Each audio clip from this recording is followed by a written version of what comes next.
I always talk about perception versus reality when it comes to Tony because, I still believe he's a great quarterback and you guys can win with him. And, it's funny. I mean, even Troy Aikman bringing up the Cabo trip. And I always say this to John.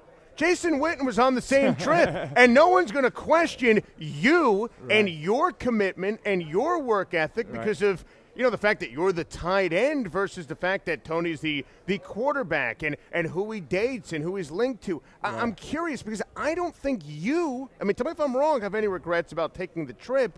Is Tony aware? Because I don't think it was a big deal, but is he aware of that blurred line between perception and reality? Absolutely. And he learned from that just like I did, and the fact that you're just chilling out and hanging out, but the perception of what that is and laying on the beach and not worried about football, and I think we all understand that. But Tony's one of the most competitive people I know, and you get caught in there somewhere at some point I can't worry about what everybody thinks. I have to go play football and lead my team and be the quarterback that everybody needs to. And at one point, if you're worried about that and what everybody's thinking, you can't please them all. You know, and I mean, at some point it's got to draw a line. And when you're winning football games and you're playing well, all that gets overlooked, and when you're not, that's when it gets brought up again. So, I mean, I'm stick behind him. I mean, obviously we're friends, but more than that, I think he's a great quarterback, and obviously there's things that he can get better at, but there's things that he can do that a lot of quarterbacks can't do across this league, and so I think that our franchise, and we kind of go as he goes, and I think that we're going to have a better year in the future with him. Jason, Adam has been adamant about his feelings, and I agree with it. Maybe not at the same level, but I go, well, okay, I can see that the Dallas Cowboys would be better off without Terrell Owens. And I'm not going to ask you straight away if that's your opinion as well.